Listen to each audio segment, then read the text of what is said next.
All right. So my day 23 didn't run fast enough. It works as far as I can tell, but it doesn't run fast enough.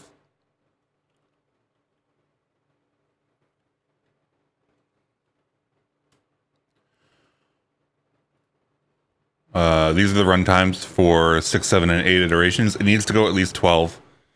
So when it hits 12 or when it hits 9, it goes up to like 10 minutes. So I need to implement some caching utility or something like that. So that'll happen at some point.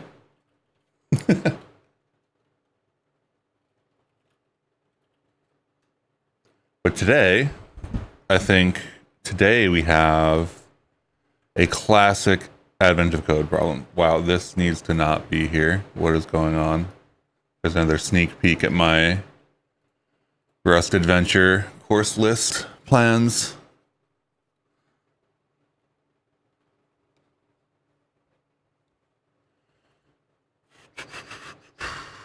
Let's get rid of that. And let's go to day 24. So today seems like a classic advent of code problem. And I say classic because int code computers are kind of like a thing they do every year.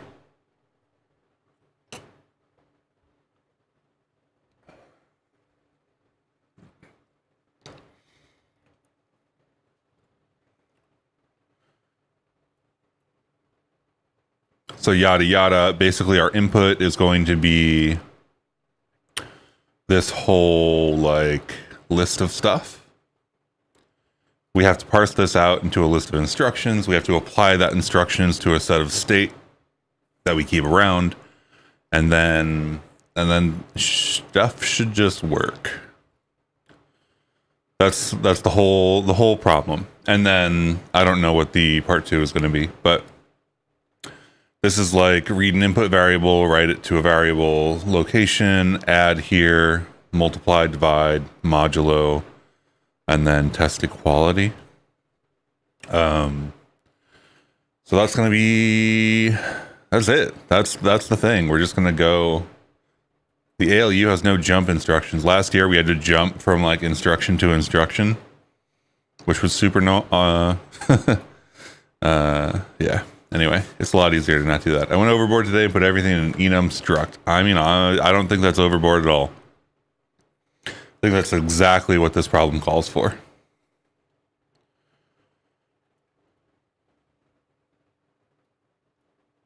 I don't know what this little warning thing is. It feels like an indirect whatever. Can enum variants be struct keys? They can be hash map keys. I don't think you can make a struct key an enum variant, but you can put them in a hash map or a B-tree map. Is there a test input here? Yes, there are some tests.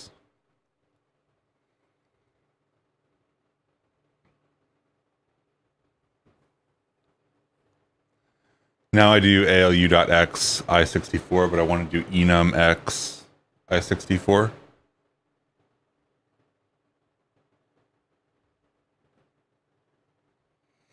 Wouldn't that just be the enum though?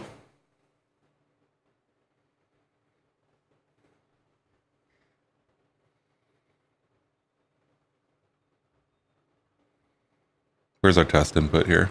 Okay.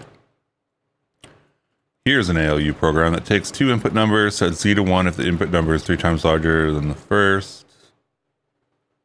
I made it confusing. I'll put a snippet in Discord. Yeah, sure.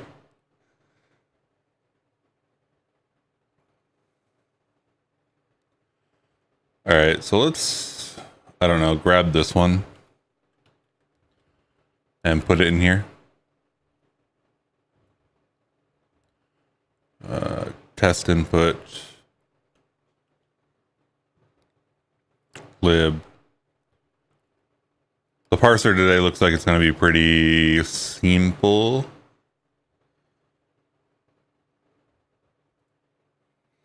I think I'm actually just going to make ALU a thing. Let's get rid of all of this stuff. Then we get down to puzzle input. So yeah, my day 23 just runs mad slow is basically my problem. So I need to implement some caching or whatnot, but it seems to do everything correctly. So that's kind of just a matter of, you know, putting some caching in. I wish they told us when it was going to be like, this is a dynamic programming problem or whatnot.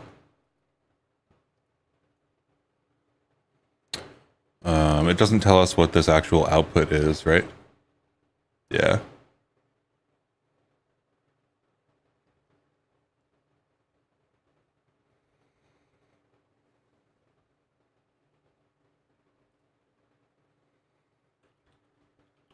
So I think we could do something like struct ALU.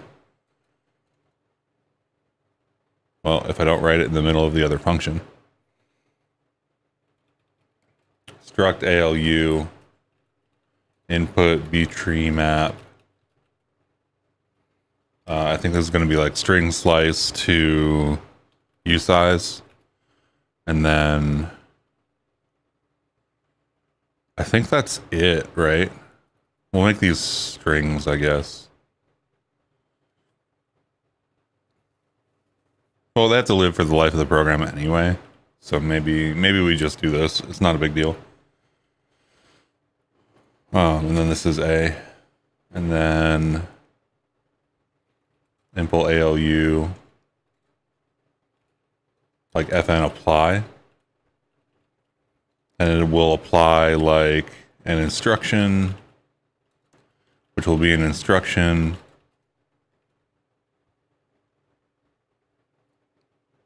It's like a mutable self. And instruction will be enum instruction. And this is going to be, what are the 4, 5, 6, however many? Input, add, multiply, divide, mod, equal. Input, add, multiply, divide, equal. And what was the other one? Mod? Mod.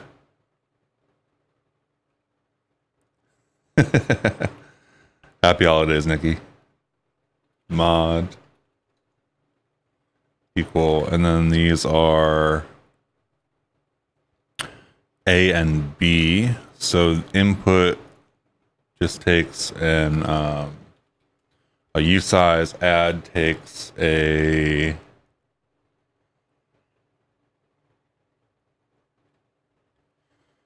add the value of A to the value of B. Does that mean A can be like two numbers or two? Add CW, YW, XW.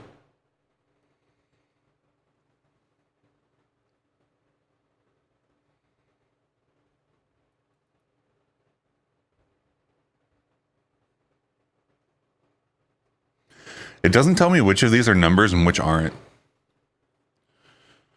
So maybe we'll take a look at the actual input. Where are adds? Add. Yeah, so they can be numbers or they can be letters or characters, which is interesting. So I don't know if that's true for everything. Like input W always has to be a character, right? Because if input W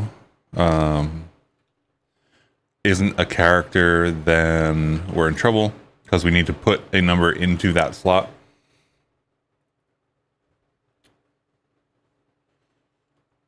Well, I think the left-hand side is always characters. Is that correct? Yeah. So left-hand side is always like the location of the thing that we're going to be parsing into. So this is like car something, right?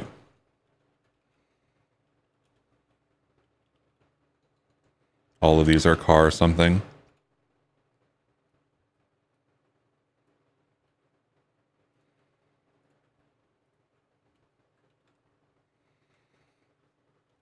Equal EQL.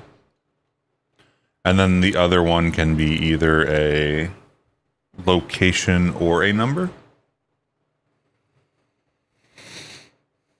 I think for all of them. So it'll be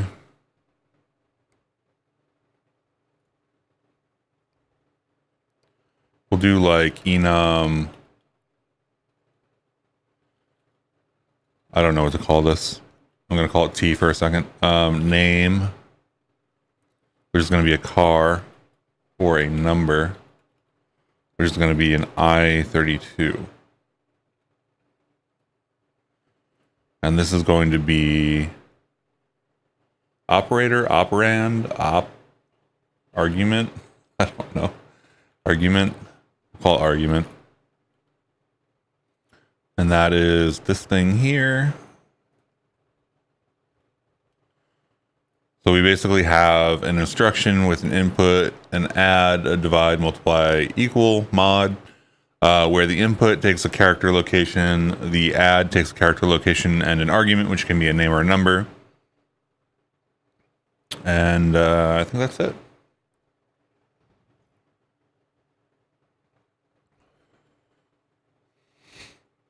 So we can take this and we can... Why is impl ALU complaining?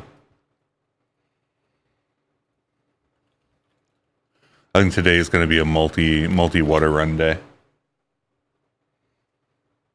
Okay, what do we have here? ALU indicate the anonymous lifetime. True. I don't think that we want the anonymous lifetime though. I think that we want the actual, right? No? Okay. Okay, so let's check the parser. The parser is going to be, what do we have here? We have instructions and we have the actual ALU. And we have arguments. So let's do FN instruction, right? Takes an input and a string slice, returns an I result of string slice and instruction. And this is let input in name equals alt. And then this is a tuple. And it's going to be a tuple of tags, basically. So INS. And this is going to apply to input. So our input is, which ones? INP add mul div mod. INP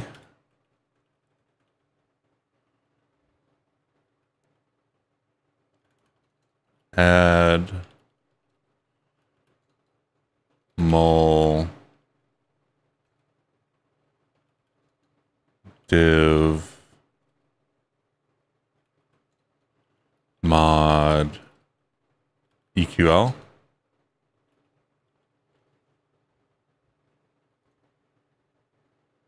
I'm going to grab another drink and I will continue right after that.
All right. So in Code Computer, we're parsing an instruction. Parsing the instruction is going to be one of these. Maybe we do one for each.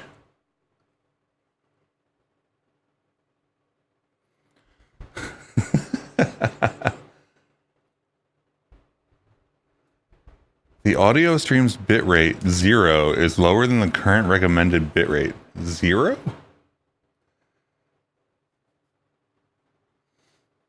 Why is it 0? I guess it would be 0 because I was on the BRB screen. Okay, so we could do two things here. I think that because these are all parsed the same, we'll just keep them here. We do need to match on name, right? And then we need to basically take these again. And at some point we're going to need to do this, but first let's do if let name equals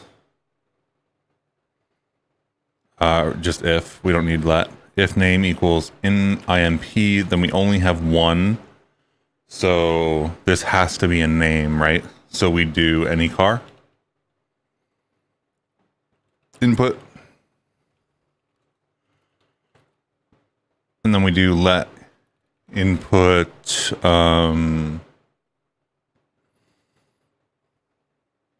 am I calling this? This is the state variable or something. I don't know. And then this is going to be,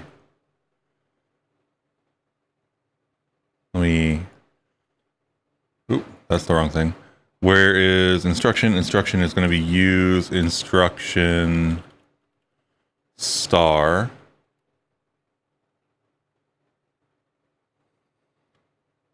And that lets me do input state var here. It does need to be okay with the other input. Else we do something else.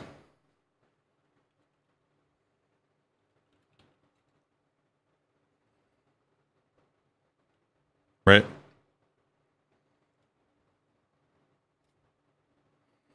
This is an instruction. Why is this complaining? Let's just do input like C or something like that. Input state var, any car, input, okay, input. I'm missing a paren. Okay, that seems fine. Let me make this a little bigger so we can run the cargo tests and people can see. We need to handle this because we are doing a parser. So any car returns a result. We're handling that with the question mark. I do okay input state var to get kind of the thing that we're supposed to be doing here. And then this is where we parse the other ones. What does the actual test input look like? Let's find out. It's space thing. So actually here we do need let input throwaway equals tag space.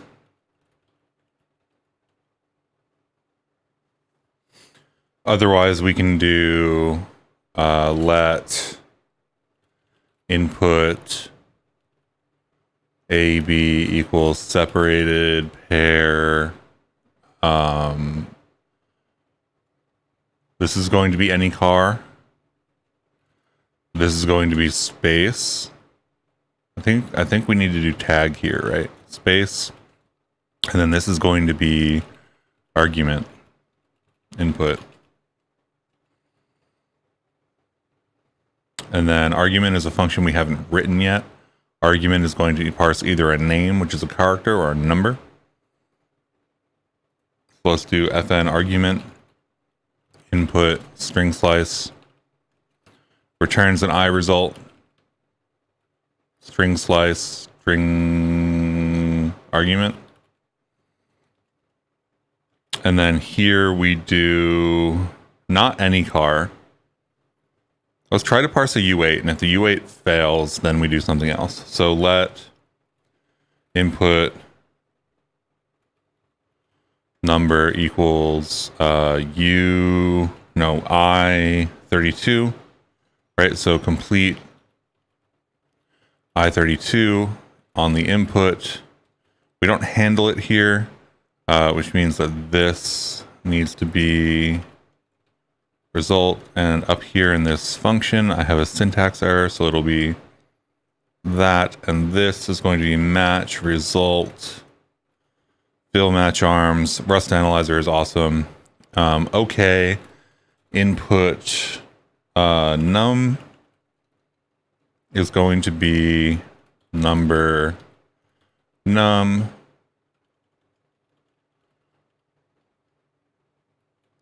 and error, we don't care about the error, is going to be any car input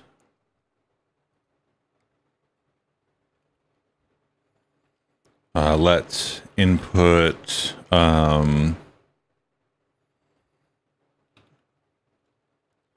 C equals any car input. We handle that error, and then we do argument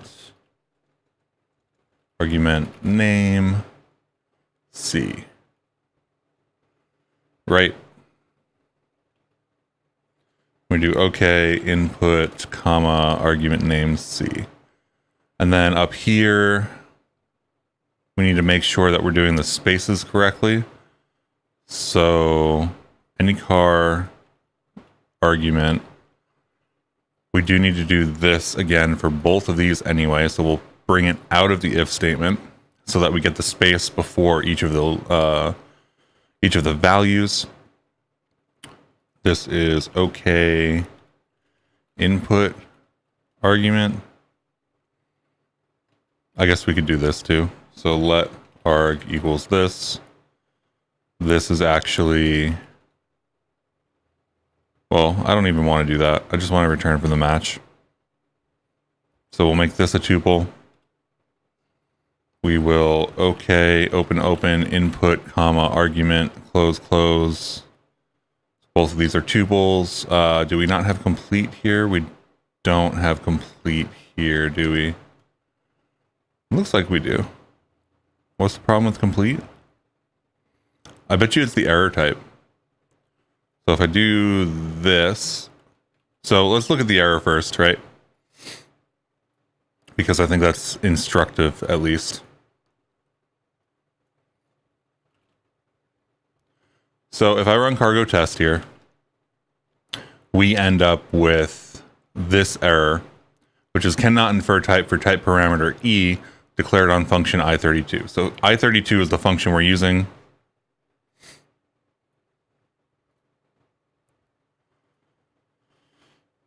Get rid of that side panel.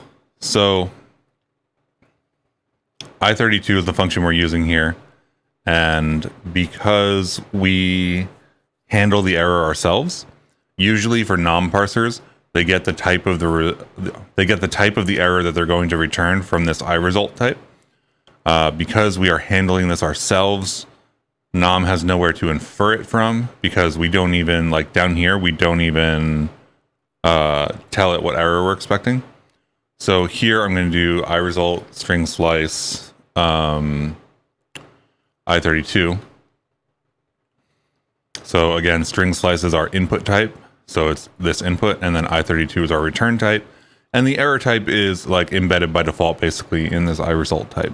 So that fixes our error. Then up here we have argument, which is our argument parser. So then if we have everything we need, then we can do match on name. And when we match on name, it'll be one of these. It won't be input because we've already handled that.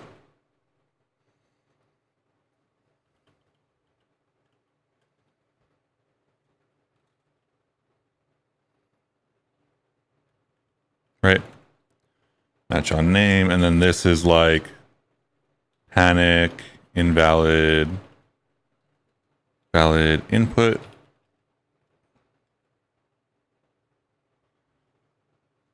And then I missed a quote here. Panic is a macro, so we need the exclamation point. A request has failed. We don't care. Okay, so at this point, we have both of the possible values. We have all of the things that we need to do. So we get to do add A, B. And we basically get to do this for all of these. These all aren't going to be add. This one is going to be multiply. This is going to be divide. This is going to be mod. And I think I said equal for this one. Add, multiply, divide, mod, equal. Capital M for mod was an interesting choice. Okay, so that's good.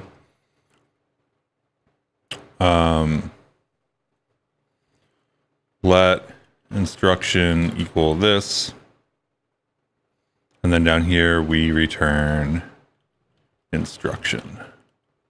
Okay, so that should be our parser. We should get all the commands now. We aren't using instruction yet. So we need to. Let's get rid of this puzzle input. Let's do... Actually, we need puzzle input. You know why we need puzzle input? Because we're going to do a separated list, new line, instruction here.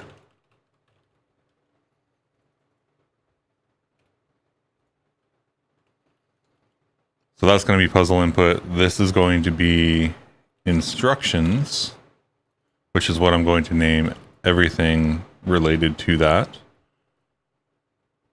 There's going to be a vec of instruction. And then we get parsed output, hopefully. So let's do a debug instructions. And then we can go all the way down here and we can say we want a test. And the test is going to equal like 1.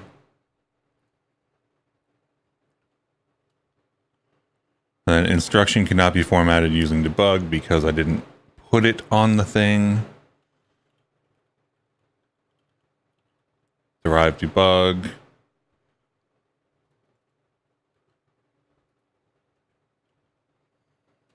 I think... Why is it complaining about argument? Oh, okay. So one thing that happens... Move this over here for a second.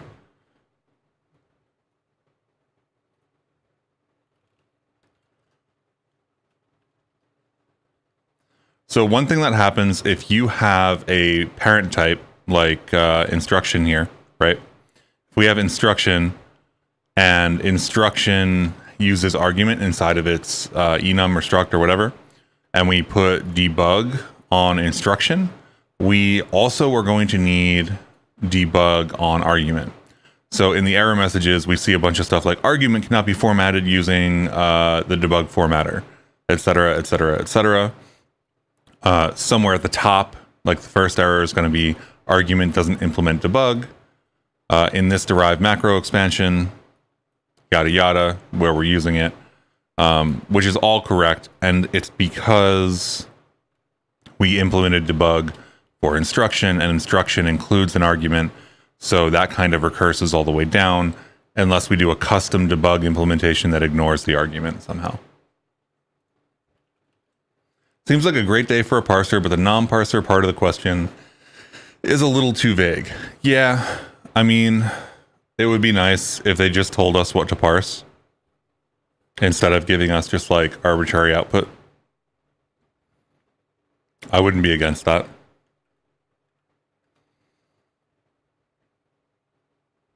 I looked at the input itself. Move occurs because instructions has type vec instruction, which does not implement the copy trait.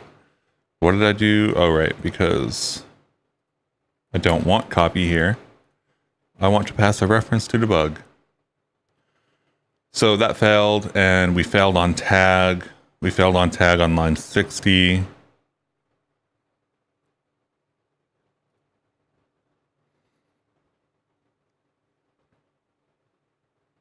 New lines. I bet you it's in instruction because this isn't a very complicated parser.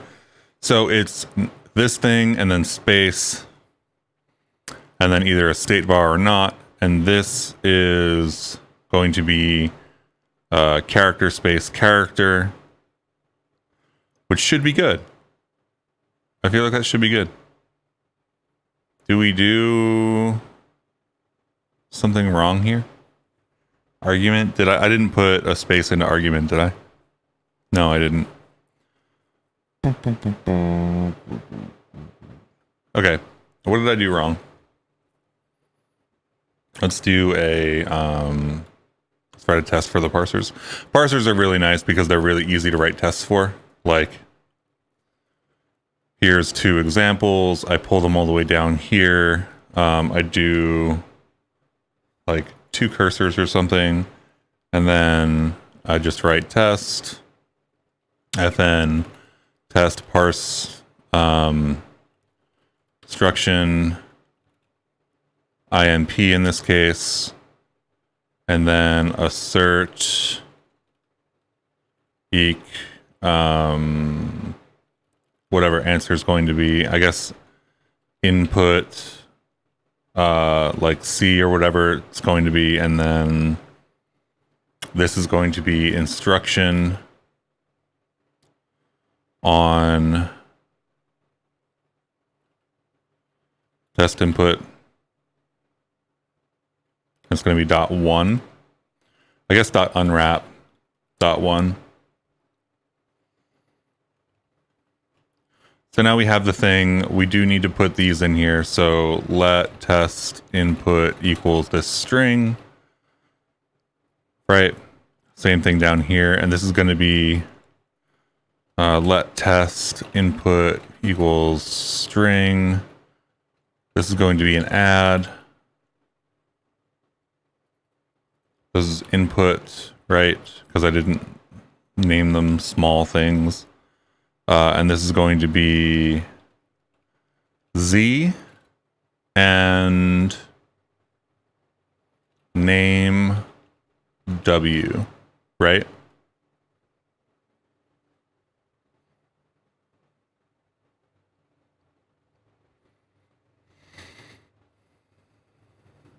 I did something wrong here. Oh, you know what I didn't do? I didn't put equality. So I'm going to put equality on both of these. Eq, partial eq. And now we can actually compare them. We may also need it on, where's name? Name not found in this scope. This is argument name because I didn't use it. I didn't bring the subpaths into scope, and now we can run our tests. IMP failed. Why did IMP fail? Because it's supposed to be W. Okay, so we can parse individual functions or individual things. That starts to make me a little nervous. I'm not gonna lie. Because we're failing on the tag parser, right? Let me make sure I put my input in here, mod W2. And it's looking for a space? What did I do wrong? Separated character, any car.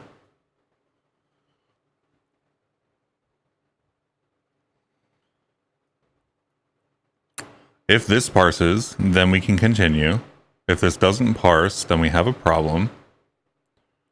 This is separated by new lines, right? Separated list 1, new line instruction.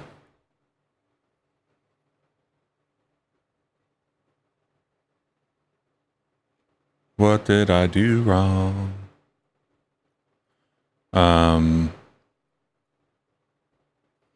Maybe we just do these together and then we try that.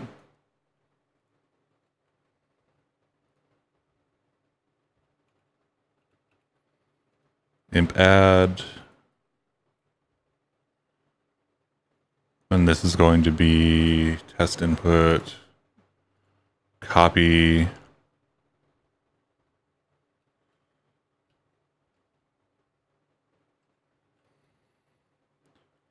Then assert equals, and this is going to be a list of input W, like a vec of input W and then add, right? Which apparently is a problem. No implementation for vec instruction equals instruction. This is not instruction, this is puzzle input, right?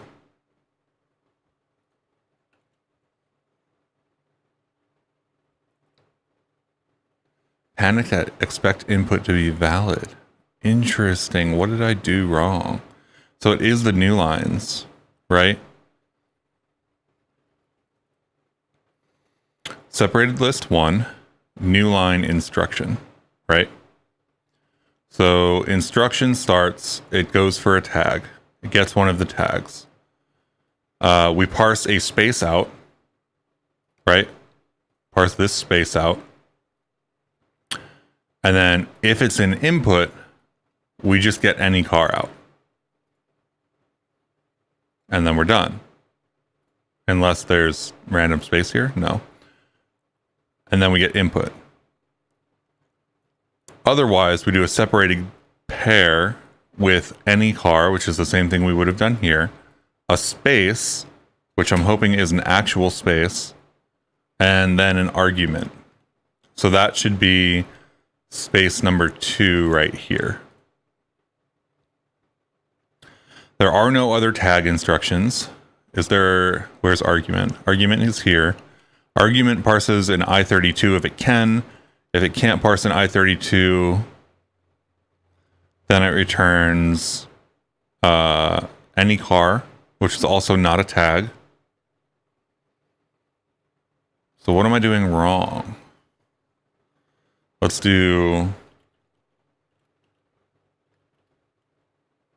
just throw some debugs in here because that's what kind of day it is.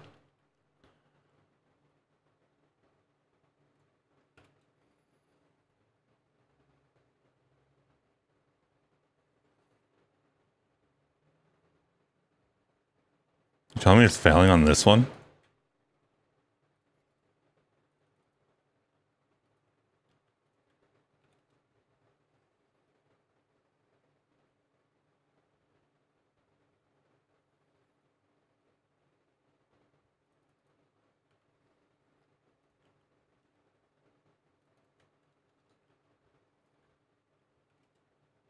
I'm doing something wrong. I'm like not passing the input around or something.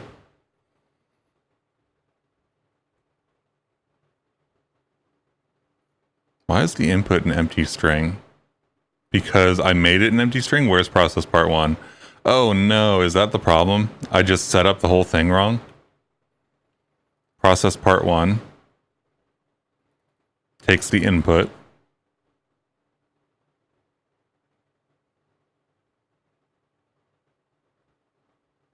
Ugh, that's disappointing. Include stir /test input text. That is so disappointing. This is a macro, so we get to use the exclamation point. Love include stir. Don't love that I totally just messed that up.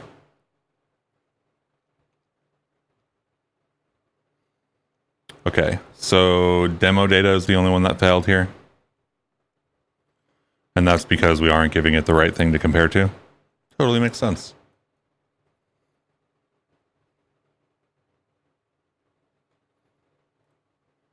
Cool. So we're good.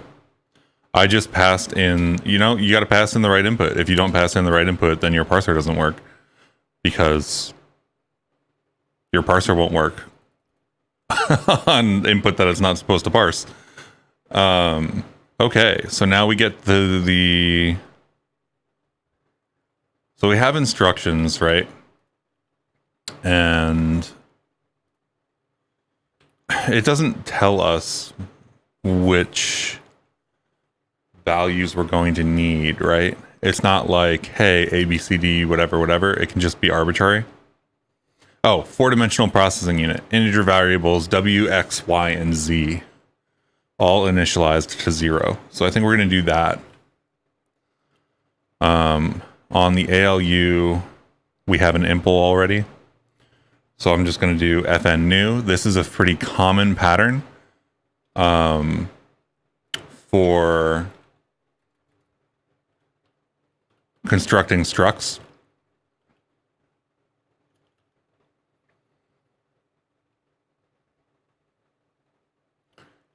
So this is what was it? X0, XYZW or something? 3, 4, Y, Z, W.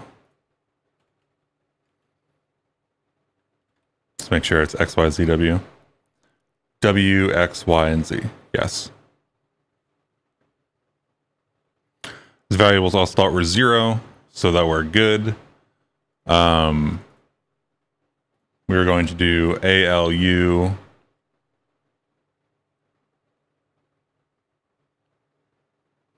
This is not input. This is state. We're holding state around. State. Map. Move it in here. Get it in there. This has to return a self. And then map is expected stir found car. Is that because I mislabeled? Yes, these are going to be cars for sure.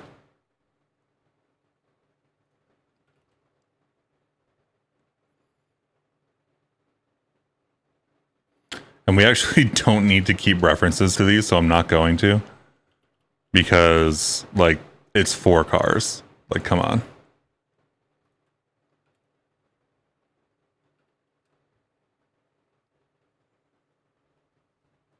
Then we get to get rid of all of our lifetimes.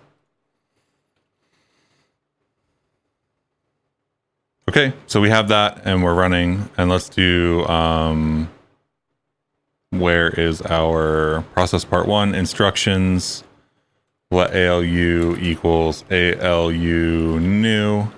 So you can see we got the autocomplete there. And then instructions dot fold ALU.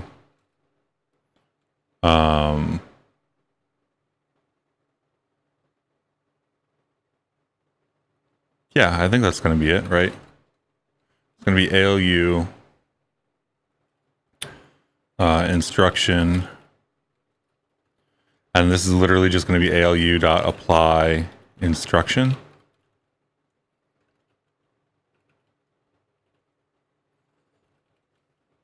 I can't use the final as a keyword. Let output equals this. Fold isn't happy for some reason. Method cannot be called on vec instruction due to unsatisfied trait bounds. That's because we need to iter.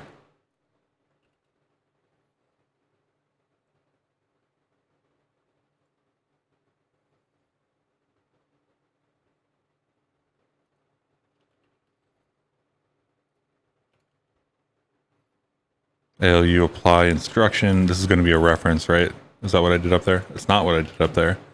It doesn't matter anyway. We can consume that. So we can just dereference this. I think we can just move this. Yeah, I mean, like, can't borrow as mutable is a totally different problem, right? So we just put mute on the accumulator, which is the ALU itself that holds our state. And then move occurs because, yeah, I mean, like, I guess into iter so that I have ownership over this and I can just pass it in myself. Because we don't actually, like, we're consuming the commands. We don't actually need to worry about them hanging around.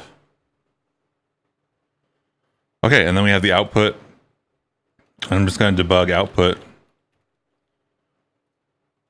Right? And apply doesn't do anything, so we're just going to get 0, 0, 0, 0. And now we go to apply. And apply takes an instruction, takes self, and we match on instruction, which we can now just fill match arms. So this is going to be var.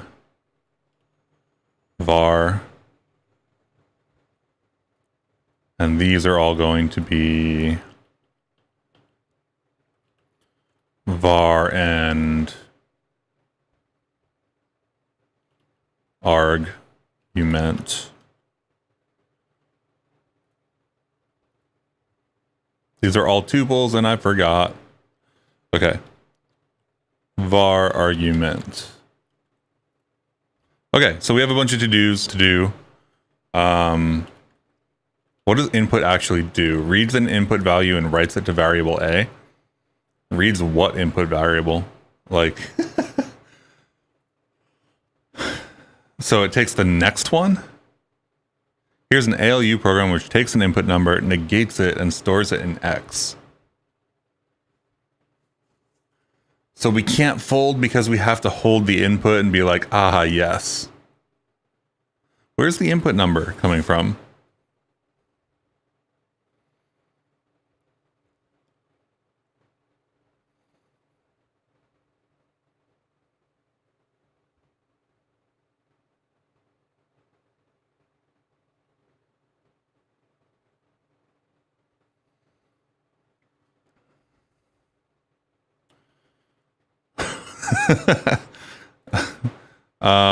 Okay, so we need a play to apply arbitrary input numbers. I guess we do a little thing in here, right? And this is just going to be a vec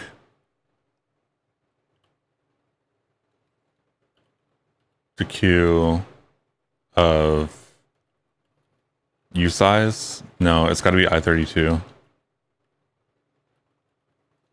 I think this also has to be I32, right?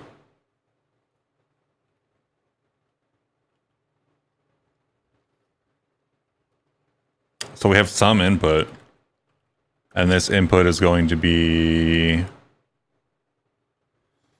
I guess for the demo application here, there's only one, right? So that's not going to do very well for our... And this is going to be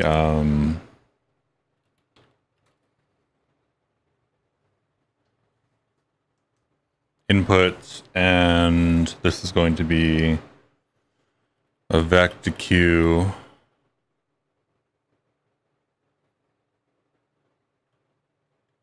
right, and then here we'll just have input.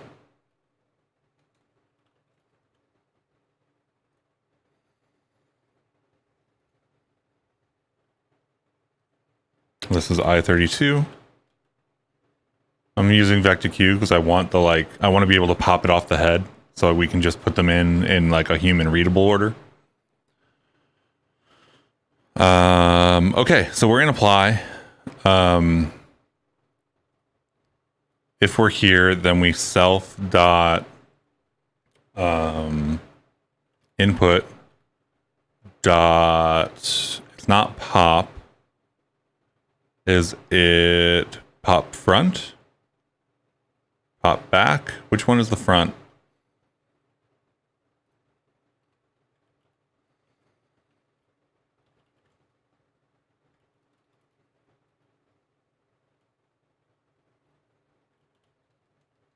If C, then we're good. If none, then we panic.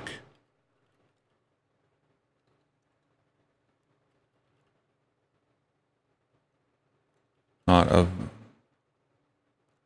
input number not available for input instruction. Perhaps the input was too short. Pop front is what we want, right? Vec dq. Pop front is index 0. That's what I want.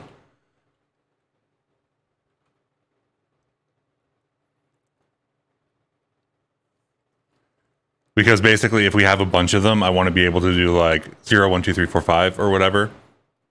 And then pop them off the front.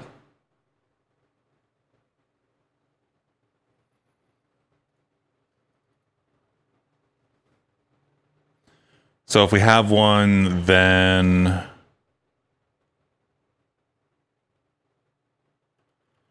self dot state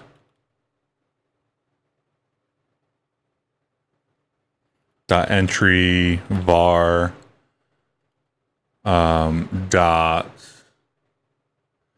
and modify v, and it's just like v equals whatever this is, right? Match C. This is not actually like, oh, C is the wrong thing. We actually just want, yes, we want var here. We want C there. We want value equals var. And it's not entry var, it's entry, right? Input, the name of the state variable, right? Match input pop front. Pop front is going to be value, right? So we don't get confused. Then we get the key, which is var. I'm going to name this key so that I don't get confused. And then this is going to be v, and v equals value.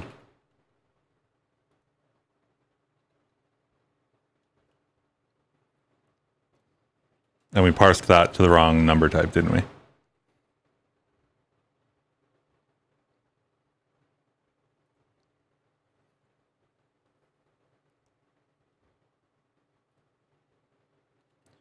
This expects to be modified, so we do this.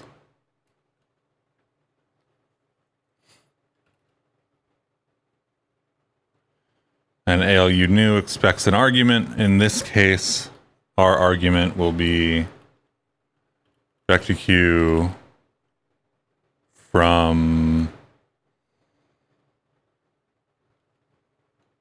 8. I don't know. We're just going to run it.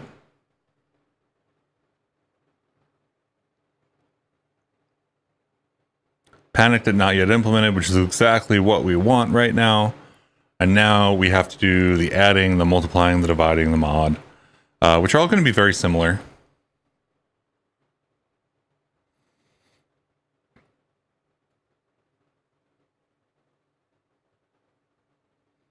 So I think we're just going to use the entry API for everything. Right? Instead of var, I'm going to name this key.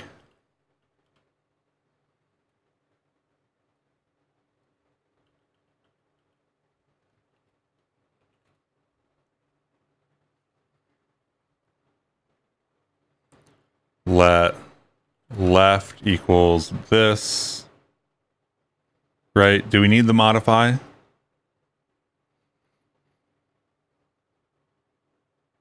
We have two options here, right? We either need to get two values and then store one, or we need to. All right, let's do this a little bit slower, right? Instead of me trying to spam everything over. Add is add the value of A to the value of B and store result in variable A. So entry on key, which is A, and modify, because we're going to modify it. And then inside of this, we match on argument, fill match arms. If it's a name, it's a little harder. So we're going to do num. If it's num, then we are in this, and it's going to be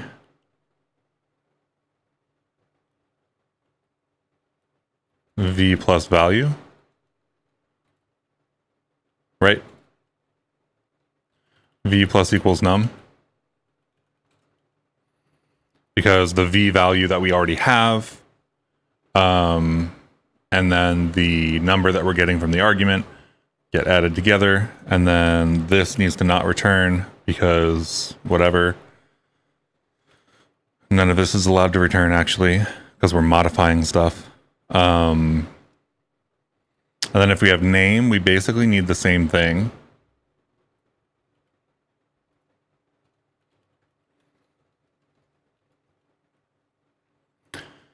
Dot entry key, right?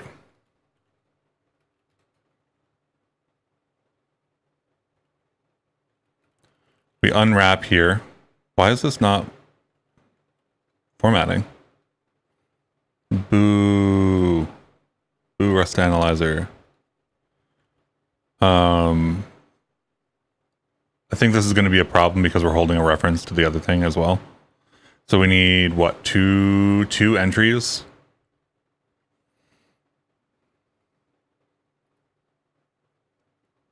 This is a shared reference, and we can copy the shared reference. So I'm not worried about it. We can fix this if we need to. But I do want to...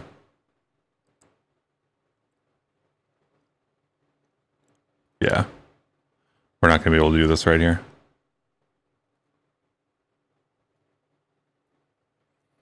We're going to do this instead. We're going to match the argument. We're going to let value equals this.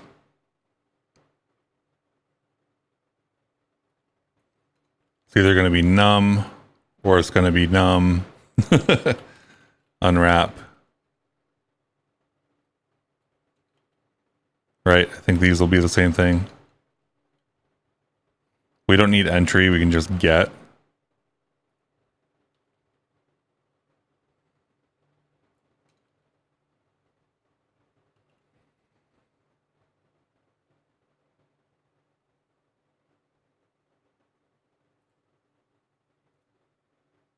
I'm going to dereference this so we're not carrying around a shared reference.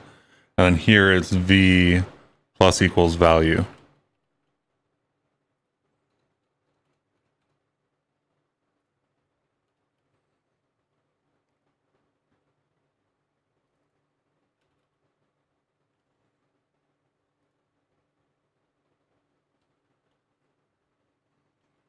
Yeah, okay.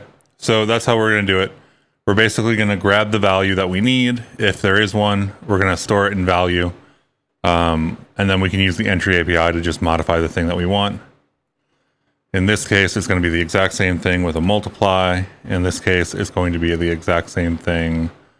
I think this is a thing.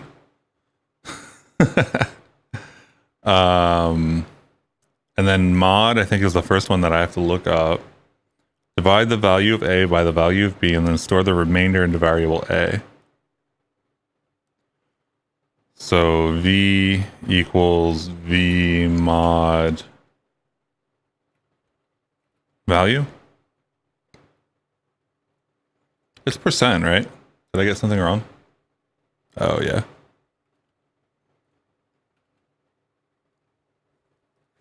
Okay, and then for equal, we need to do a similar thing.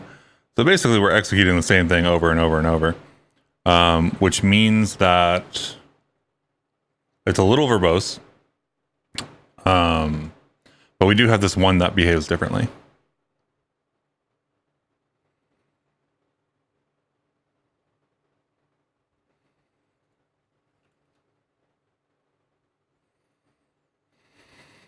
This is not mod. What is equal? Equal A, B. If A and B are equal, then store the value 1. Otherwise, store value 0.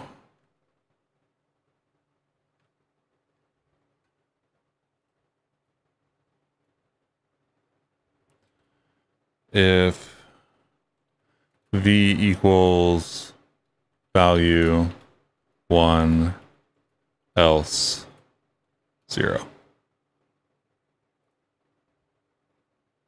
Why is that wrong?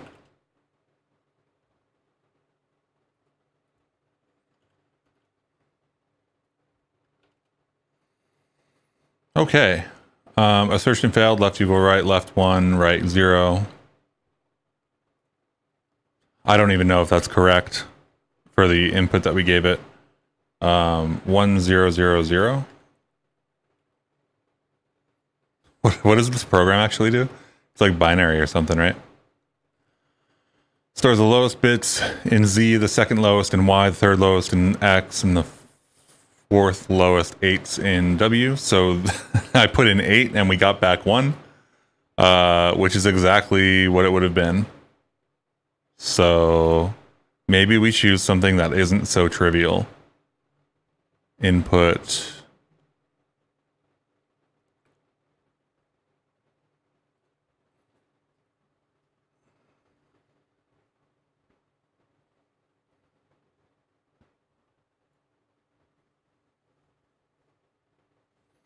Maybe I kind of want to control this from the tests, right?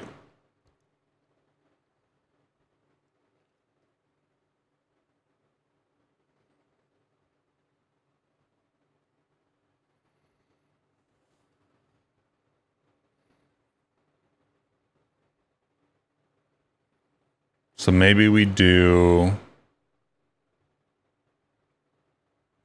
this is apply, right? Maybe we have apply instructions as a helper.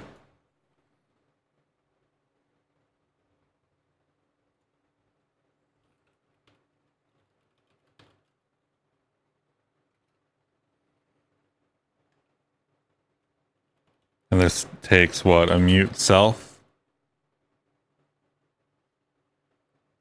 and a list of instructions.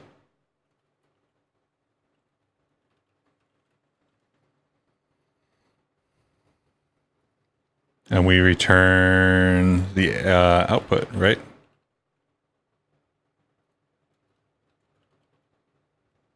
I guess we don't need to return anything because we could just mutate it. Oh well.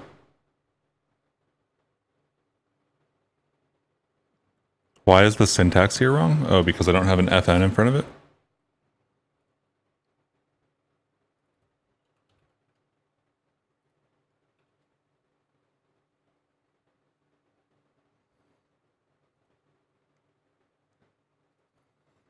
I think if we pass in the thing here, we don't need to do this.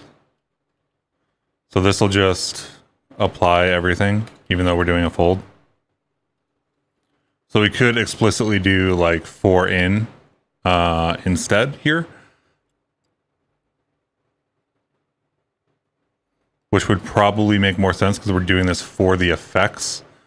For instruction in instructions. And then we do this, right? And it cleans it up a little bit because it's very clear that we're doing this now like for the effect and not for the return value, even though we could do this for the return value with the fold if we wanted to. This just means that we would have to clone it ourselves if we were going to do multiple of these, which we are. But what this means is that we can, after we ALU new, this is just going to be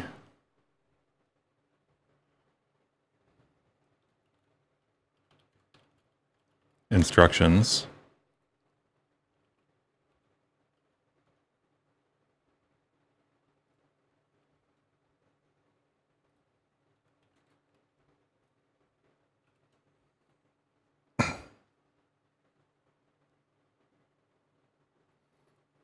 And I think instructions should be a shared reference, actually, now that I think about it. We aren't doing that right now.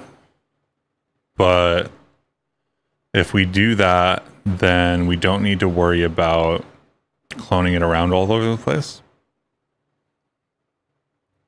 So we should do this. And we should do this. And we should do this. And this, because all of these are references now. We need to dereference them when we need them, which is totally fine. If a bit time consuming on the clicky click key. Yada, yada, yada. This should still work. Cargo test. Test still fails. But we can do this now. So down in our test, it's now easier to write tests for this. Where's our process part one? So this is the input, right? We do this, and we do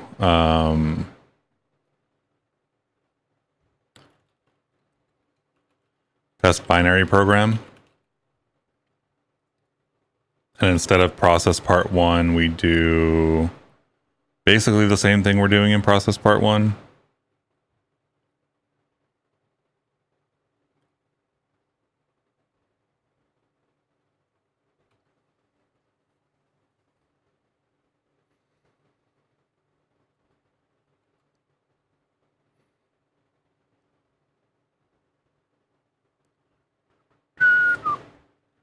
So this,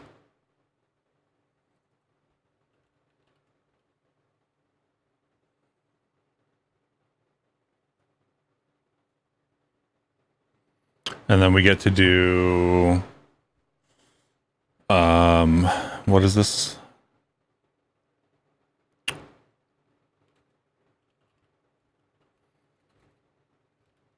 Let's do another thing here, I guess.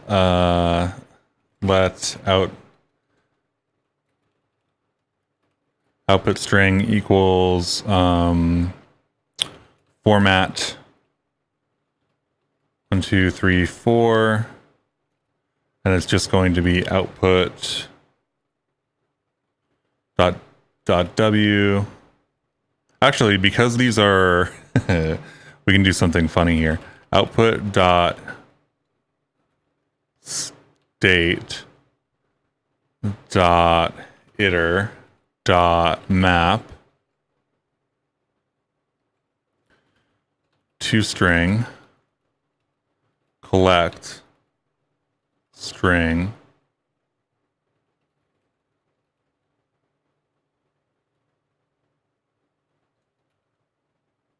right.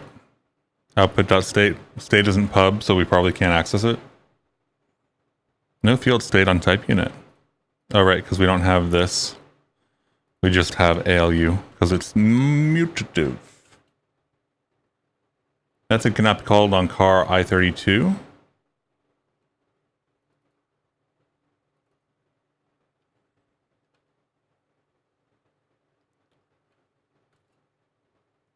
C value, we don't actually need C here because this is a B tree map, so we're relying on the order.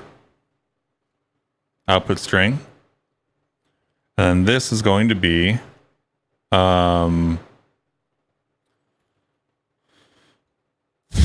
output string dot from sterradix 2 dot unwrap. It's not from sterradix, is it? Is it from radix string?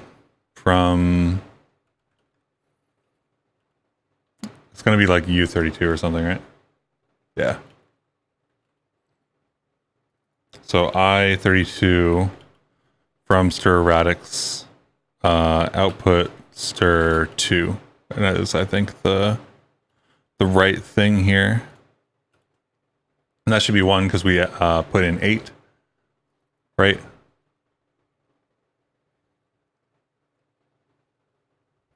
This is 8? Oh, right, it is 8. Whoops. Okay, so that works. We have 4 bits, so we can go up to 8, 10. Let's do 13 just to set a couple bits, but not some other bits.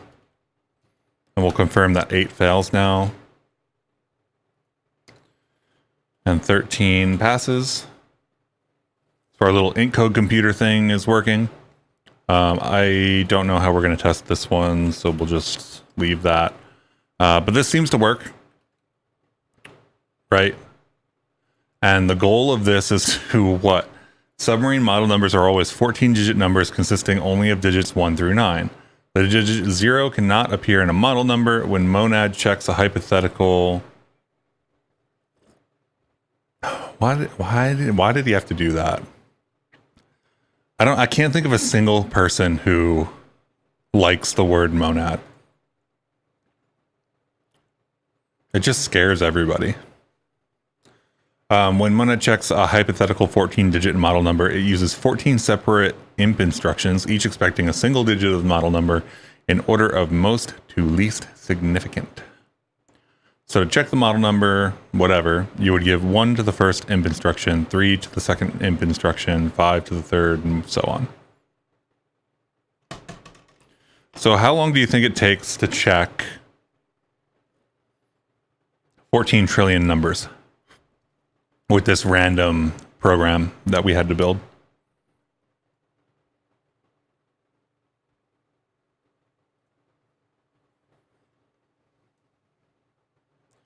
Then after Monad has finished all of the instructions, it will indicate that the model number was valid by leaving a 0 in variable z. However, if it was invalid, it will leave some other non-zero value in z. Great. Just what I like to see. The default value and the thing we're looking for the value are the same thing. So if anything goes wrong, we won't know.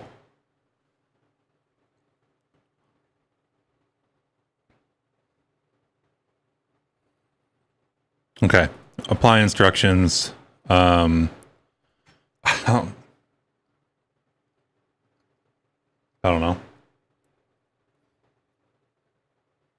Arbitrary 14-digit number. How do we start from the top and work our way back down? Because that's probably going to be easier, right?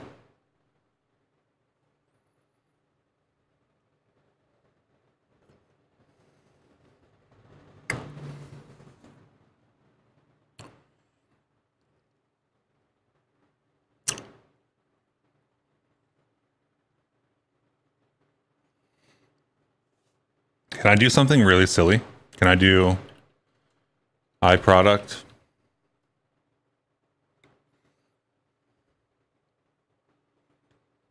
Let's do let range equals 0.9. Really, we don't want 0.9. We want 1.9. Dot reverse. Can we reverse this?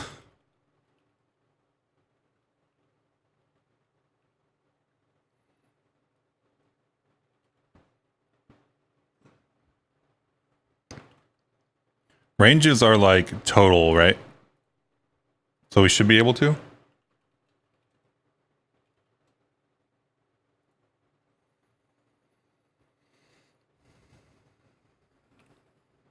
I don't think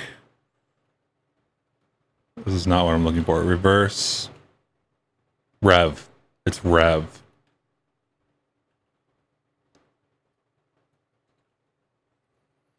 Let's do this quickly. Let's do debug.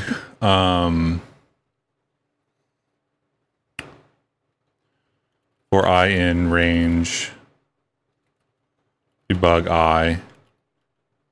Right. And then we'll kick this test back on that's failing down here so it runs.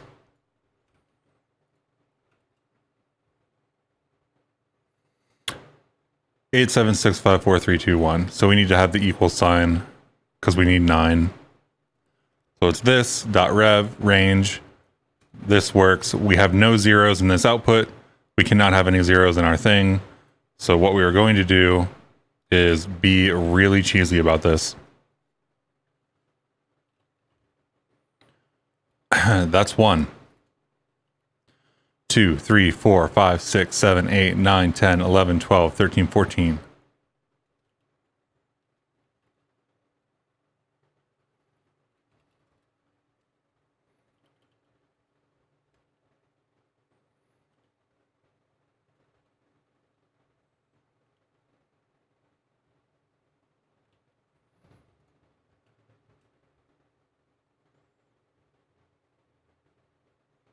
What's the actual error here?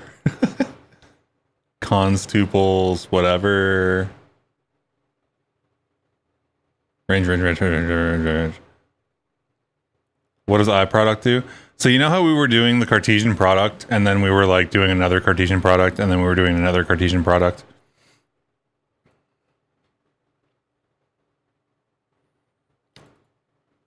That's what I product is.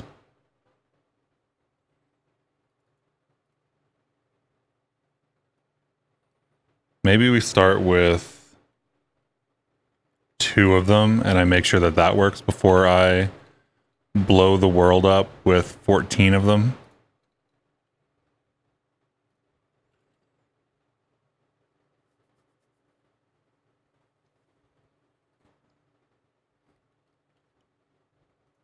Do these need to be references? Is that the problem?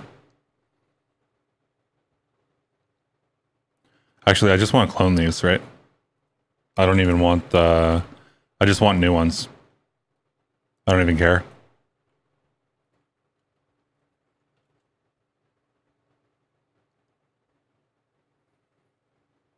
Okay, cool. So that's what we want. Let me get rid of these. 1, 2, 3, 4, 5, 6, 7, 8, 9, 10, 11, 12, 13, 14. Ta-da!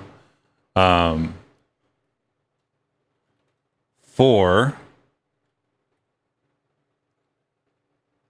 takes a tuple instead of a flat list. No, I think it takes a flat list because it's a macro and it doesn't need to take the tuple. Right? So like the tuple restriction, there's a couple of reasons you want to use a tuple, right? One of them is that if you pass, if you're trying to pass a single value in, you need to put multiple values into a container. A tuple is one such container that you can use. A vec is another one. Some arbitrary struct is another one. And then another reason you would want to use a tuple is if you have values of differing types. So heterogeneous types is what those are called. If we had like, whatever, it doesn't matter. If we had like a range and a U size or something like that, we could use a tuple to pass both of them in. So for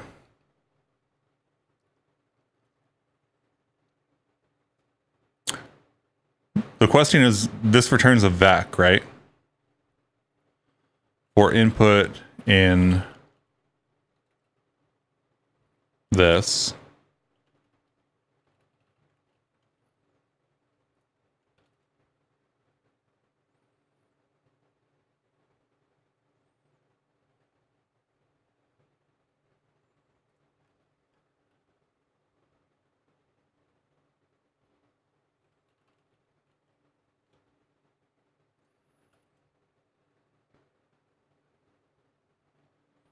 Do we need to into-iter this? I thought this was just going to work for us. I will go look at the docs if I need to. Is the programmer's version of not asking for directions?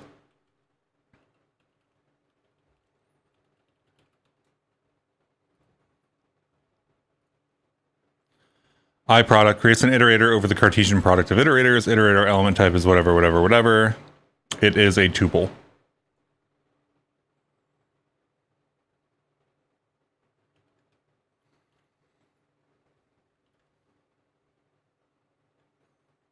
And we should need this. This is unfortunately going to be 1, 2, 3, 4, 5, 6, 7, 8. Can't count and do the alphabet at the same time. 6, 7, 8. C, D, E, F, G, I, J, K, L. Okay. I can't count and do the alphabet at the same time.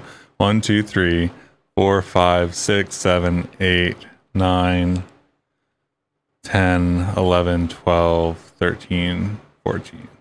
So this 1, 2, 3, 4, 5, 6, 7, 8, 9, 10, 11, 12, 13, 14.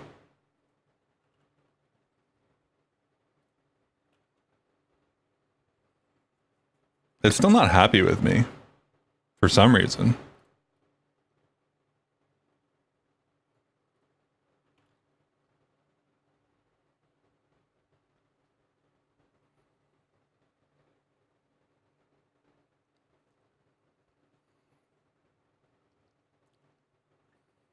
14 isn't like bigger than this thing can handle, is it?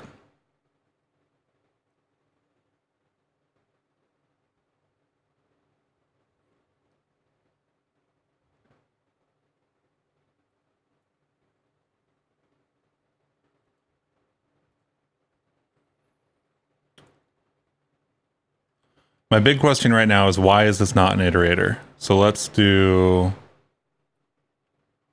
I wish there was a way to do specific comments like that in Rust, where I could just comment out this whole section instead of... So we have A, B, and VS Code is trying to be so helpful by adding in that ending character, and I really don't need it to.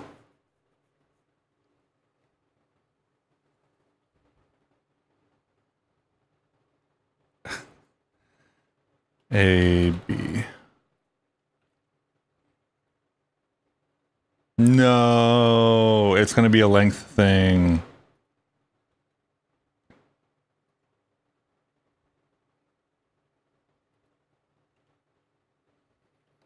Let's take 3 off the end then. 1, 2, 3.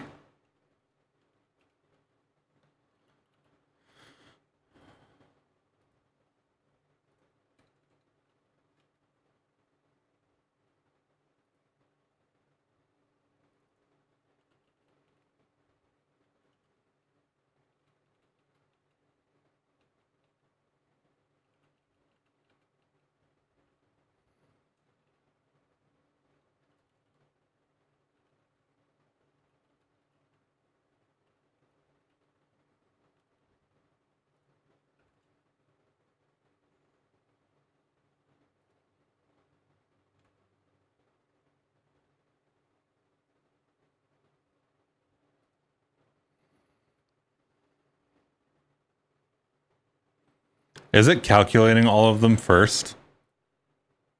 That wouldn't be great. Tuples cap at 12 or something? There are a couple of different reasons that would happen. I don't think that they actually cap at 12. Rust max tuple length size. If that's true, we can't use...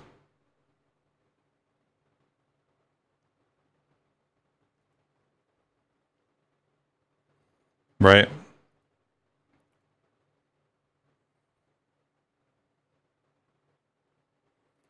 Yeah, so this is the problem. The const generics and stuff that are applying to arrays are often implemented for a specific size of tuple, right? So in this case, 1, 2, 3, 4, 5, 6, 7, 8, 9 tuple elements.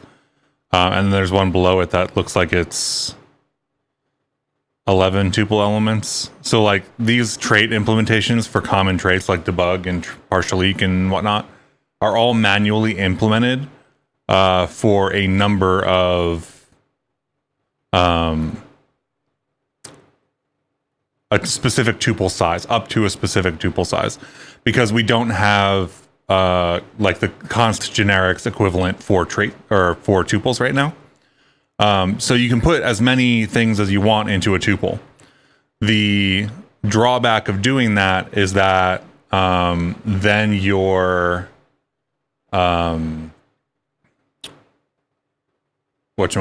your tuple will not implement things like partial equality, debug, like, because those traits in the standard library are only implemented for tuples of up to length 12. So nothing to do with the length of tuples. It's everything to do with the traits that you care to use. In this case, I think that what we're doing here is not great.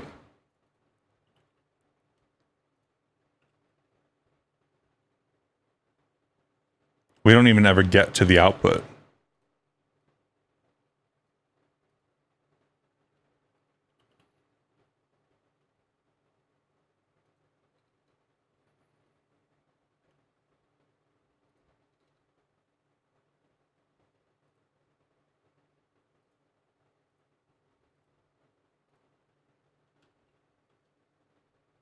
Variadic impl for tuples when? Hopefully yesterday.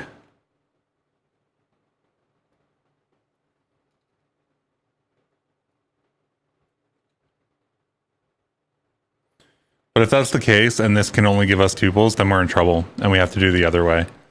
That said, I think we're also in trouble for some reason because iProduct seems to be Cartesianing product with everything leading up to the final digit, which is not really what we want. So I think instead of doing anything fancy right here, I'm going to be real awful about it for I in range. 1, 2, 3, 4, 5, 6, 7, 8, 9, 10, 11, 12, 13, 14.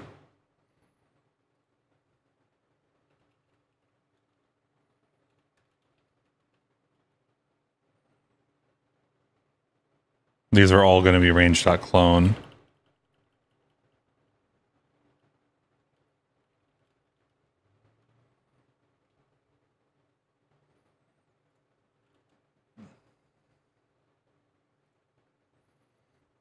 See, we never make it into that inner for whatever reason.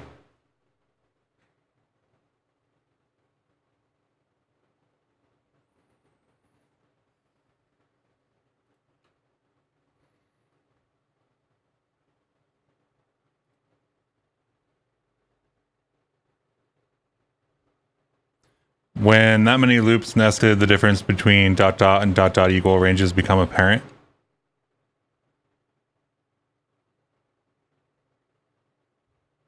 Not sure what you mean by that. Maybe you mean runtime wise, like maybe you mean do this instead because the ... equals is actually slightly slower.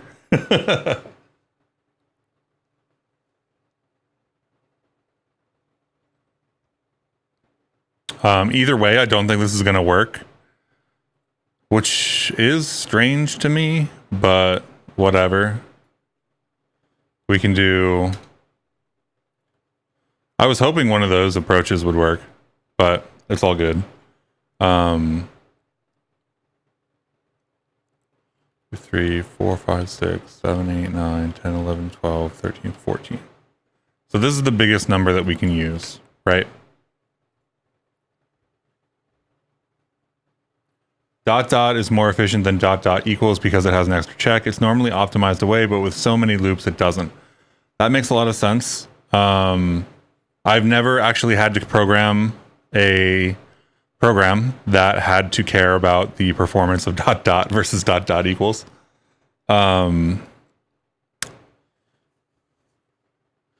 It's weird though, because my impression of the for loops, right, was that it would start the for loop, start the for loop, start the for loop, start the for loop, start the for loop, right? So we would have, in my mind, we would have hit that print line at some point. Maybe we were hitting it and we just weren't. Let me test something actually, just to test my understanding of what's going on here. So if we panic here, right? My impression of what this works, yeah, okay, so it does.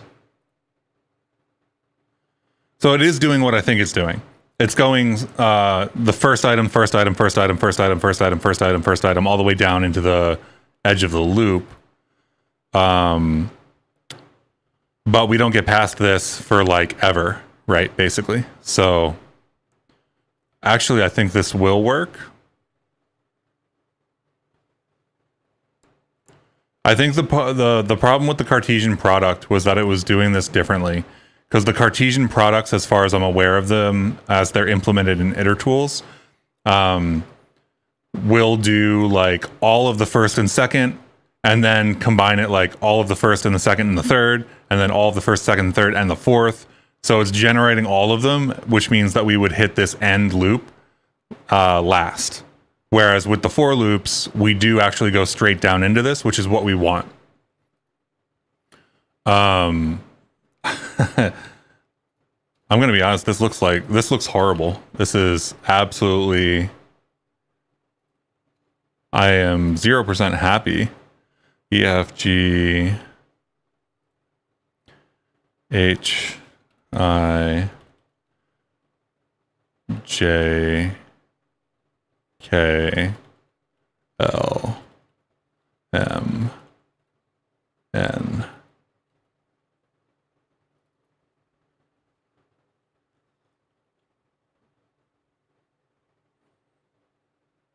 How many total unique numbers is that? That is,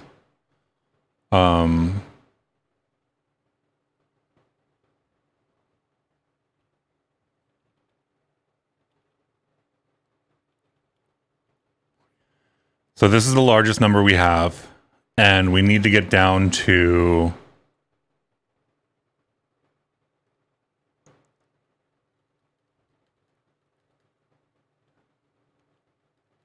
so I think it's 88 trillion, not 88 trillion. It's the next one up from trillion, which is a lot of numbers.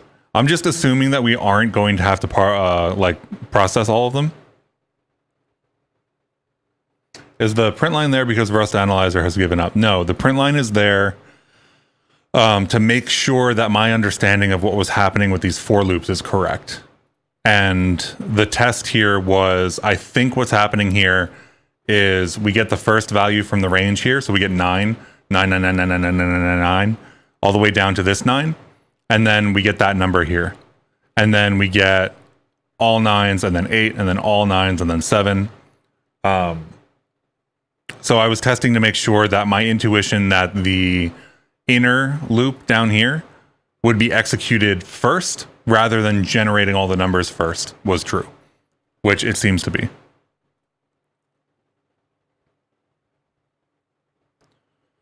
So vec, I'm now nervous about storing everything in a vec, but EF, G, H, I, J, K, L, M, N, let input equals this.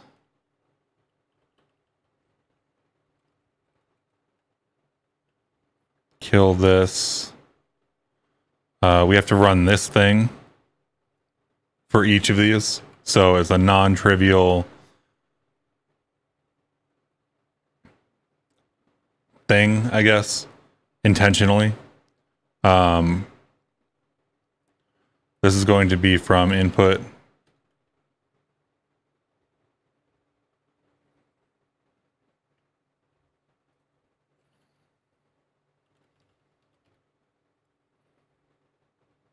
Output. The question here is, do I have to do 14 breaks?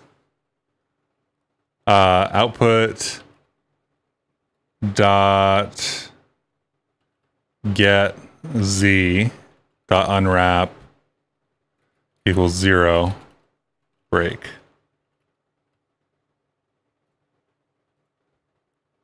It's not output, it's output.state.get.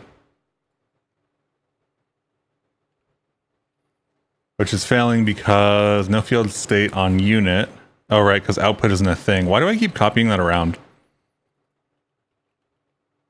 I changed that and then I didn't change the actual thing. Can't you label the for and break it? Possibly.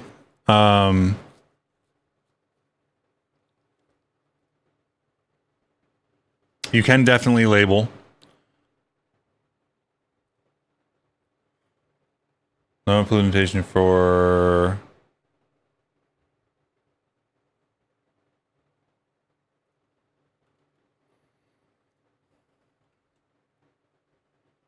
Expected car found stir. This is car.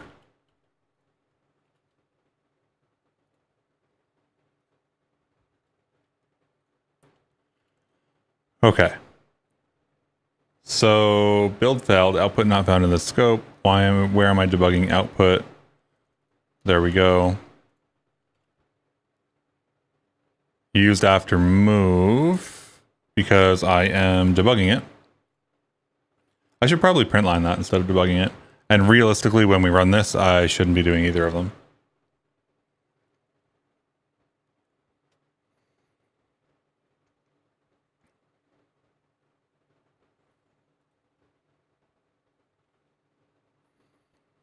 Okay, so I'm going to go with the bin part 1. I'm going to go with the assumption that oh wow. What just happened?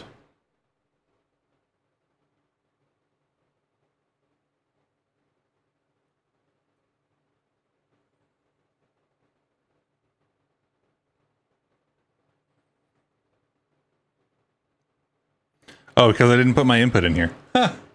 Whoops. That's my mistake.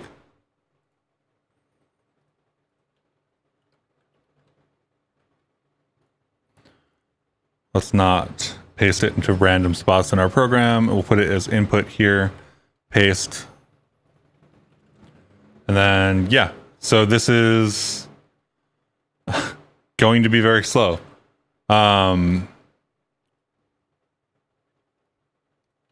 We also have to do this check. So it's going to be even slower. Iter input dot iter dot all.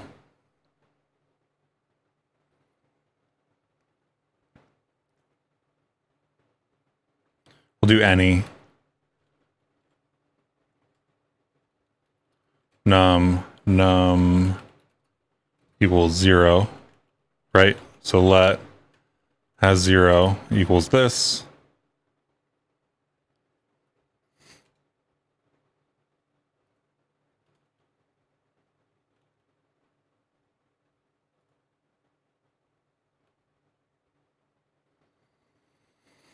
And then if has 0, continue, else do this.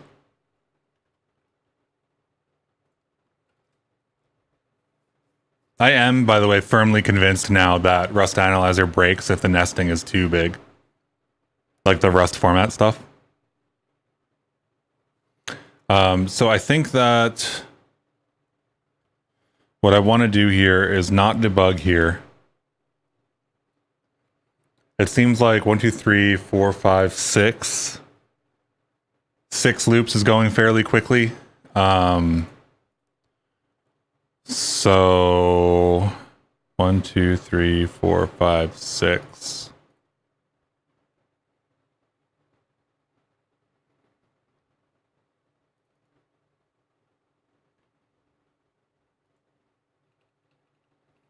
We'll do debug H here.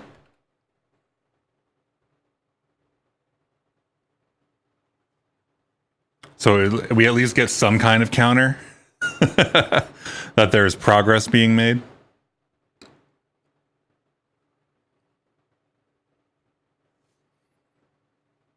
I guess we can do this wherever we really want to, because these are going to be kind of slow, right? So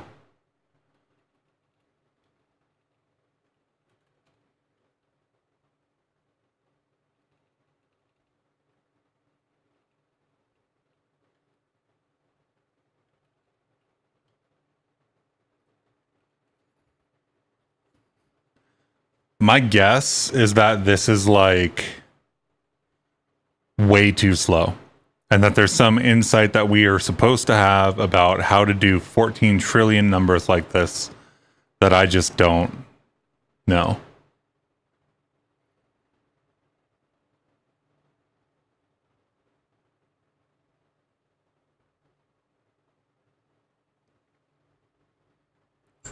So this is doing like what, 100,000 numbers a second or something, or 10,000 numbers, or 100,000 numbers a second.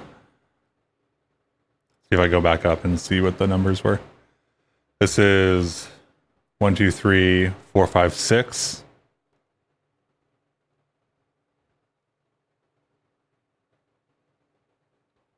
So 1 million numbers a second, or something like that.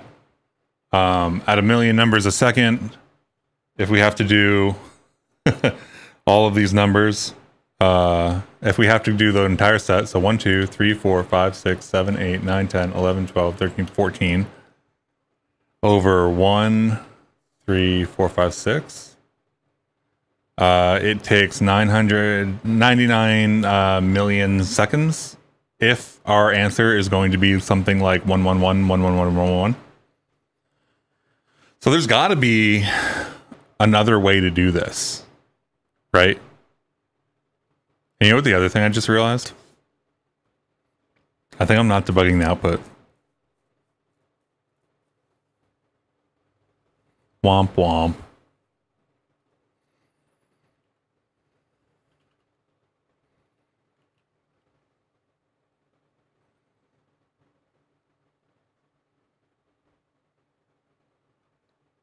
So this we actually need to rerun.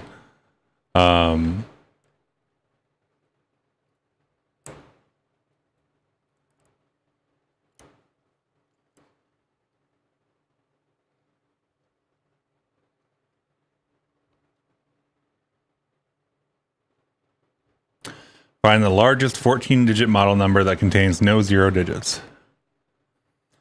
So we don't get any information about this. Like, I guess I could parallelize this, right? I don't know that that would necessarily help. I could port this over and run it on my M1, which will probably run faster, which may be worth it.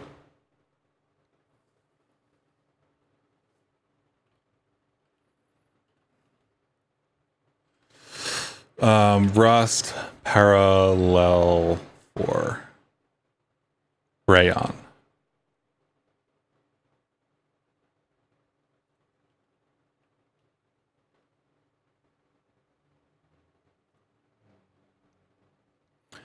So if we par iter, right,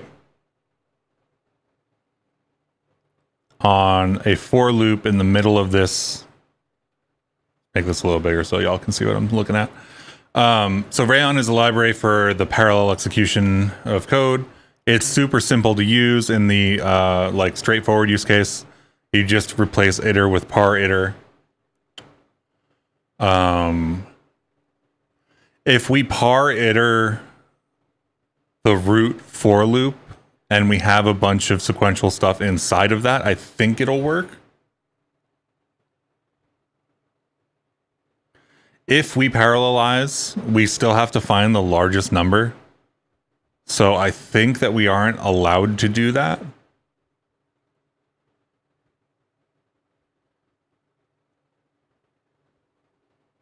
I think in parallel, your Threadripper will go faster than your M1, or how many cores do they both have? They're approximately the same. The Threadripper wins out. Threadripper has 16. I think the MacBook has like 10 plus 2 or something like that, or 8 plus 2. I forget what the number is. So the Threadripper has more, but I don't know that we were allowed to parallelize this. We would have to write more code to test all of the numbers up until the parallel version of it.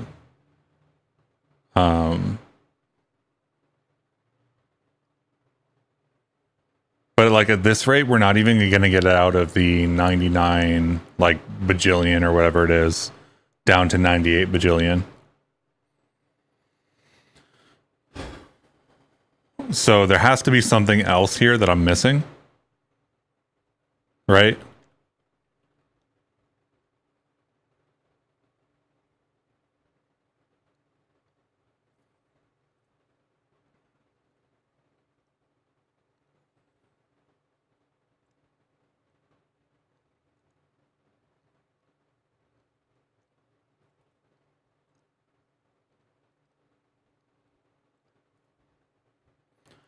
Like, I suppose if we were capable of doing that, right? If we parallelized it, and we were capable of doing every number, Your highest number was 93 bajillion. Okay, so this is going to run for a while if we brute force it like this, basically.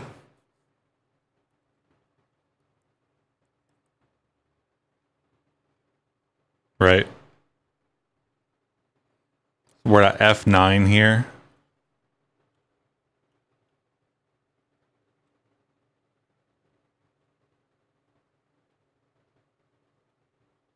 F8.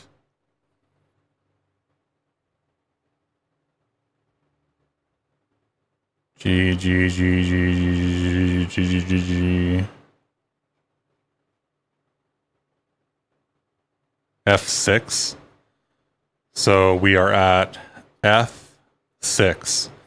So we still have 1, 2, 3, 4, 5 numbers to go, which means that every time we do this, it'll take what? 100x the time or something? So if we're going to get through this at all, we do need to parallelize it at least.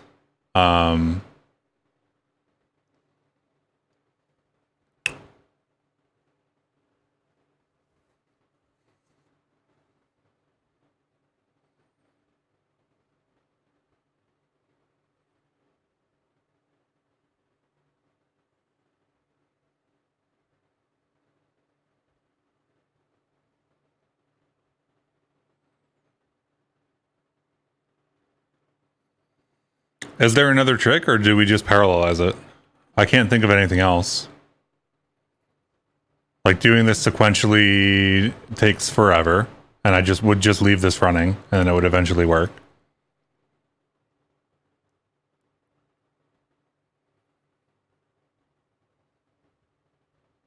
Is that what other people are doing?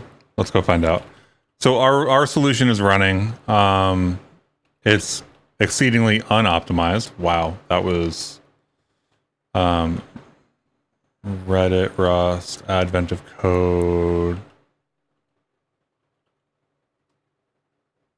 Yeah, they probably want you to do dynamic programming. How would dynamic programming help here, though?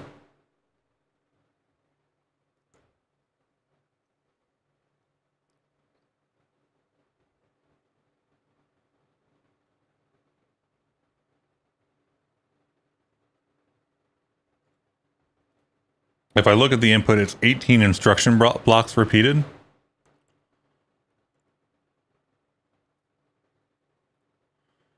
Okay. That is definitely not 18. Input W.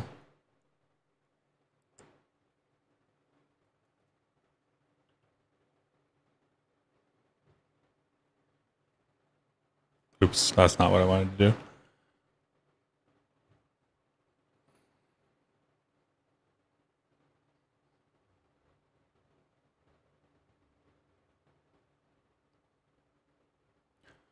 $26 $110. $26 $115. They are different. What we can do, the code is 14 times the same. What do you mean by 14 times the same?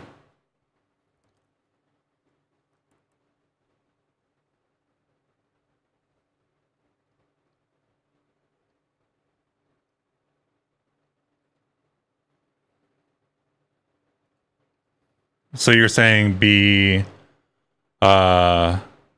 sneaky and then do the input W and assume that the input W is never going to interfere with anything else? Every digit is in principle done with the same. There's no way that's guaranteed, though. Yeah, I mean, I get they're 18 lines apart. They are not the same instructions, though. This is add 15, that's add 10. Like, this is not 1, this is 26. Right?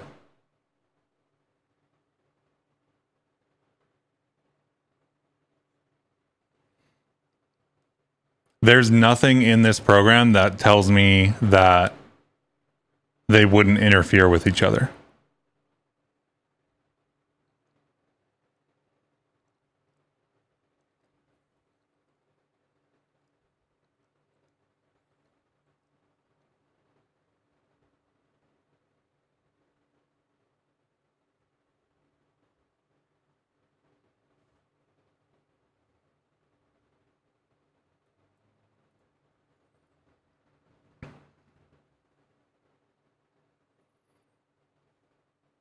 For example, multiplying x by 0 can be save x equals 0. Yeah, okay. But like, we're doing micro instruction optimization then?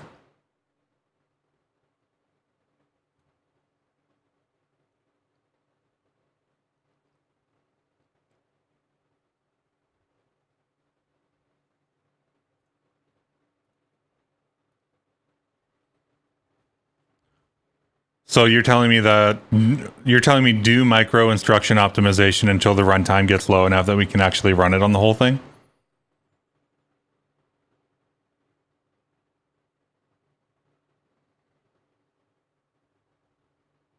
I feel like there has to be a better approach.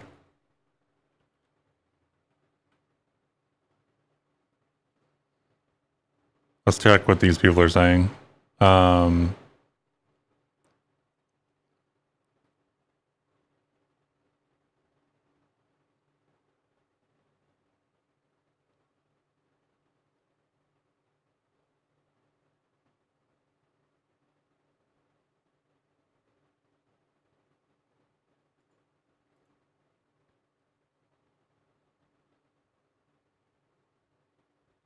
That's so awful. Really, the answer is to read the program manually and decompile it into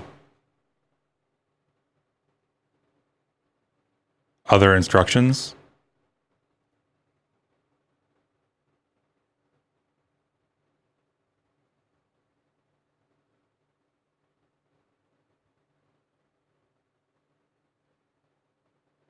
How am I supposed to make the assumption that my input is never going? Oh how is that supposed to be a valid thing? That's so annoying. Like, make arbitrary assumptions about your input because whatever.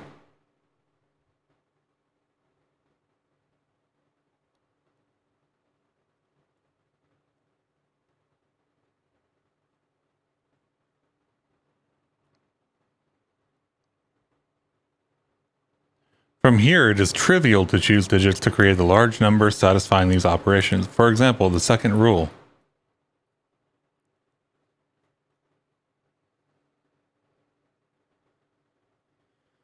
Think that way, get WXYZ and do it directly in Rust. Why? So basically you're telling me to skip the input, like not actually write this program and not actually execute the program. And that's the actual way to get the problem done? That's BS. Honestly.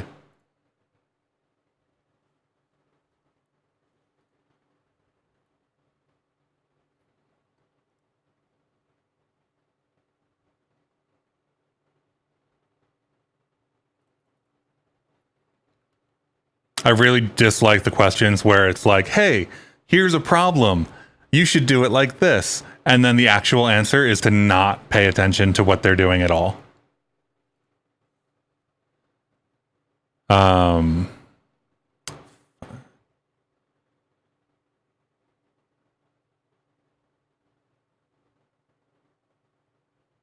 right, well, then I have micro optimization to do.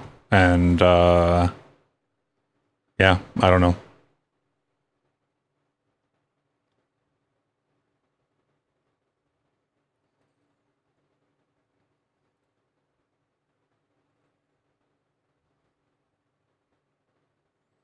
Hard code the program so that the Rust compiler can optimize it for me. That also feels like cheating.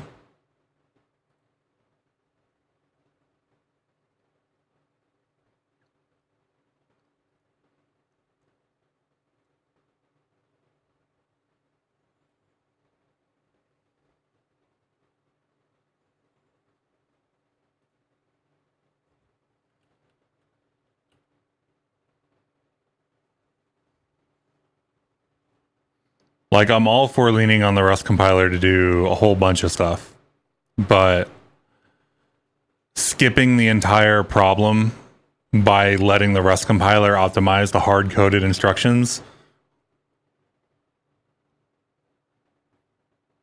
like, at that point, I'm just, like, literally translating each line of code. Like, At that point, why am I even here between the keyboard and the computer, right? Like if all I'm doing is doing plus XZ mod X26 and then letting the Rust compiler just like optimize my program. Why am I even here? We could just execute this if it was written in code instead of like weird instructions.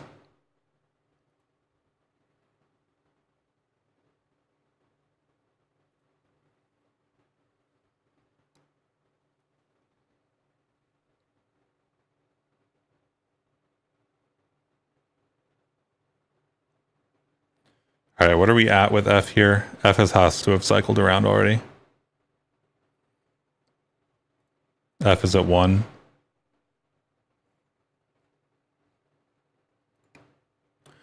Well, if that's the solution, I'm not going to stream that because that's exceedingly boring. There's not much I'm going to be able to like talk about if it's literally just take each line of input and write it.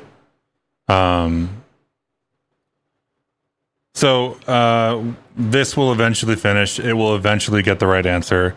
I think I'm happy with that for stream. I'm not going to sit here and go and like individually hand code each of these instructions. On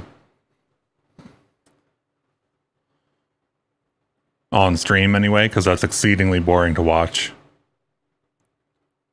So I think that I'm going to end it there. I'm going to let this run probably. If it gets the answer, great. If it doesn't get the answer, maybe I will have optimized the program by then. But yeah, that's the plan.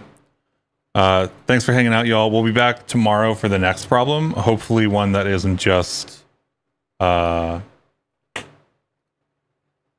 one that's an actual programming problem instead of a human typist.